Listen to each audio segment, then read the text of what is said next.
नहीं, मेरा कोई परिवार नहीं है। अब ये जाकर के आप संजय, रमीज, तेजस्वी यादव से पूछिए, मेरा कोई परिवार नहीं है। संजय और रमीज इन लोग का नाम लीजिए तो आपको घर से निकाल दिया जाएगा, आपको बदनाम किया जाएगा, आपको गाली दिलवाया जाएगा, आपके ऊपर चप्पल उठा करके मारा जाएगा। वो मेरा भी परिवार है। राजनीतिक मतभेद एक तरफ, पर मैंने हमेशा आदरणीय लालू जी को, उनके परिवार को अपना परिवार ही मैंने माना है। मैं उस दर्द, उस भावना को समझ सकता हूँ। वो समय दूर नहीं है जब मैं भी इन्हीं परिस्थितियों से गुजरा था। घर में, परिवार में जब तनाव होता है तो वो आपको कितना विचलित, कितना परेशान करता है, मैं इस बात को समझ सकता हूँ। जिस परिवार में वो पली बड़ी जन्मी है, वो घर भी उनका उतना ही है जितना उस घर के लड़कों का है। और जब बेटी ऐसी बातें बोलती है तो सोचिए वो घर से कितना परेशान हुई होंगी। ऐसे में उनकी भावनाओं के साथ मैं पूरी तरीके से हूँ, एक भाई होने के नाते। इतना मार्मिक पोस्ट और आज इस तरह का पिताजी को छोड़ने की बात कर दी आपने, क्या हुआ? नहीं, मेरा कोई परिवार नहीं है। अब ये जाकर के आप संजय, रमीज, तेजस्वी यादव से पूछिए, मेरा कोई परिवार नहीं है। वही लोग निकाला है हमको परिवार से, क्योंकि रिस्पॉन्सिबिलिटी लेना नहीं है उनको। पूरा दुनिया बोल रहा है जो चाणक्य बनेगा तो चाणक्य से आप सवाल पूछिएगा। जब कार्यकर्ता चाणक्य से सवाल कर रहा है, पूरा देश दुनिया सवाल कर रहा है कि पार्टी का ये ऐसा हाल क्यों हुआ। अब जब संजय और रमीज इन लोग का नाम लीजिए तो आपको घर से निकाल दिया जाएगा, आपको बदनाम किया जाएगा, आपको गाली दिलवाया जाएगा, आपके ऊपर चप्पल उठा करके मारा जाएगा।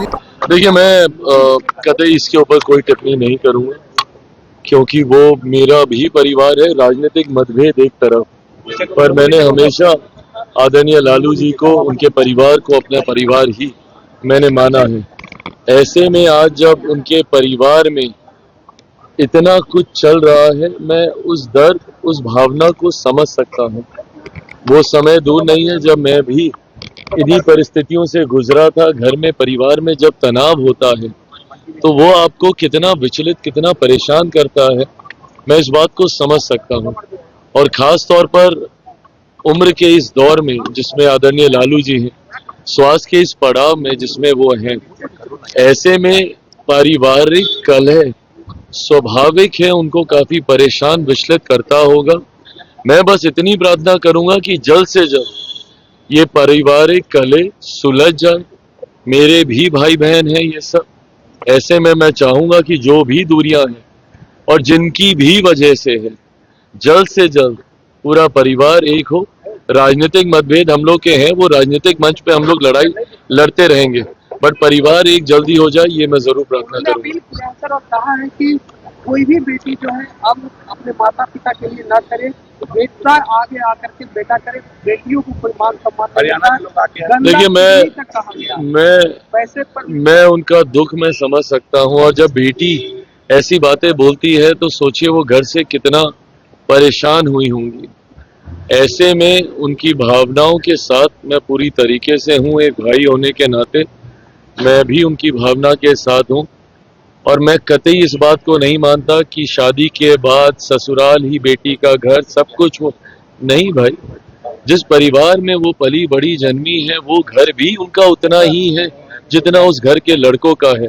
मैं कतई इस रूढ़िवादी सोच का मैं समर्थन नहीं करता कि शादी के बाद बेटियां पराई हो जाती हैं। बेटियों का मायका भी उनका उतना ही है जितना उस घर में बेटों का है, और उनका ससुराल भी उनका उतना ही परिवार है जितना उस ससुराल के बेटों का है। ऐसे में कल जब उन्होंने, आज जब ये सारी बातें उन्होंने कही और जो अपील उन्होंने बाकी बेटियों से की, मैं उस दर्द को मैं समझ रहा हूँ। इसीलिए मैं प्रार्थना करता हूँ कि जल्द सब ठीक हो।